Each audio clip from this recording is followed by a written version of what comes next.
राधे राधे। चलिए आज एक ऐसे इंसान की कथा सुनते हैं जो दुनिया को छोड़कर बस कृष्ण प्रेम में रम गई। एक राज्य में एक मोहिनी नाम की स्त्री रहती थी। वह स्त्री दिखने में बहुत सुंदर थी। छोटी उम्र में ही उसके माँ बाप गुजर जाते हैं। वह अपनी दादी के साथ बड़ी होती है। कुछ सालों बाद दादी भी गुजर जाती है। मोहिनी दुनिया में अकेली रह जाती है। उसके साथ कोई भी उसका अपना नहीं होता। मोहिनी को लगता है कि वह उसके जीवन में कुछ भी नहीं रह गया है। वह बस बिना किसी उद्देश्य के जिए जा रही थी। एक दिन मोहिनी अपनी छत पर कपड़े सुखा रही थी।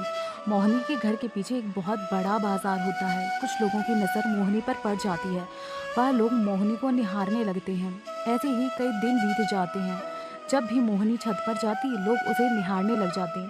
मोहिनी को ये सब अच्छा लगने लगता है। वह सोचती है अब तक तो कोई भी उसका अपना नहीं था, लेकिन अब लोग उसकी एक झलक के लिए पूरा दिन इंतजार करते हैं। मोहिनी ठान लेती है कि वह अपने सौंदर्य को ही अपने जीवन का आधार बनाएगी। मोहिनी एक दिन 16 श्रृंगार करके छत पर आ जाती है। उस दिन बाजार में हंगामा मच जाता है। लोग मोहिनी के लिए पागल होने लगते हैं। दिन पर दिन मोहिनी का सौंदर्य पूरे राज्य में आग की तरह फैल रहा था।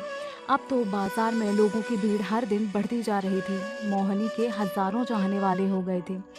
एक दिन यह खबर राजा के पास पहुंचती है। राजा भी लोगों की बातें सुनकर मोहिनी को देखने का इच्छुक हो जाता है।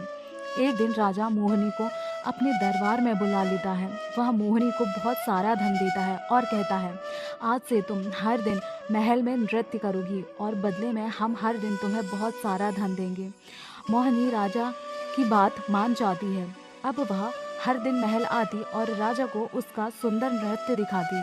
धीरे धीरे मोहिनी बहुत धनवान हो गई। समय गुजरने के साथ साथ मोहिनी का यौवन भी फीका पड़ता जा रहा था। राजा को मोहिनी अब इतनी आकर्षक नहीं लगती थी। अब तो मोहिनी जब छत पर भी जाती तो कोई भी उसकी तरफ नहीं देखता। मोहिनी उदास रहने लगी। उसके पास बहुत सारा धन आ गया था, लेकिन उसके जीवन से सारा रस चला गया था।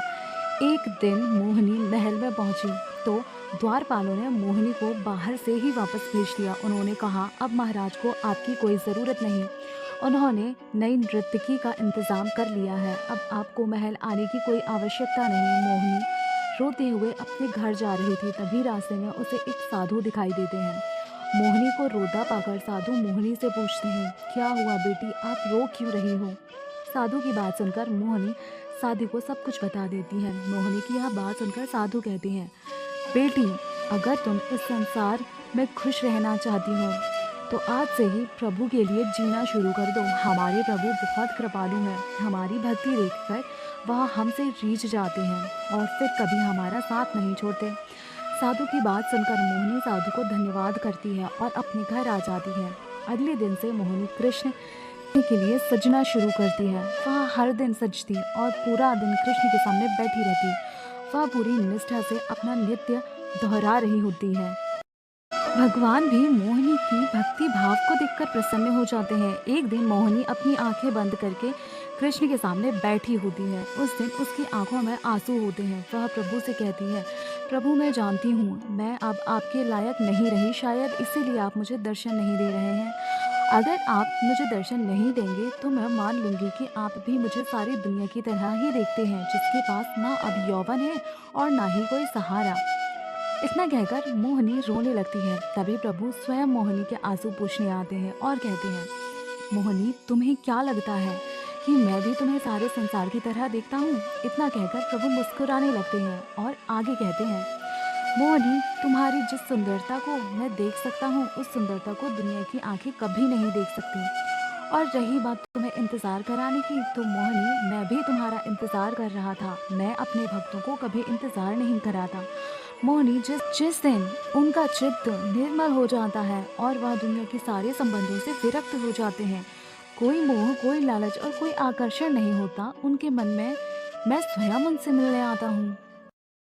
और आज तुम्हारा मन पूरी तरह से भक्तिमय हो गया है मोहिनी, और देखो मैं आ गया।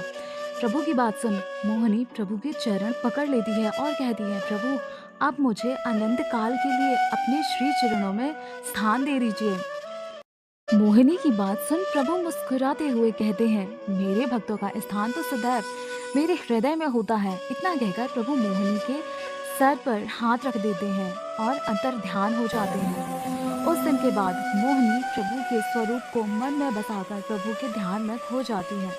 तो कैसी लगी आपको यह मोहिनी की कहानी? यदि आपको यह कहानी पसंद आती है तो एक लाइक अवश्य करें और ऐसी ही स्टोरी के लिए चैनल को सब्सक्राइब करें। राधे राधे।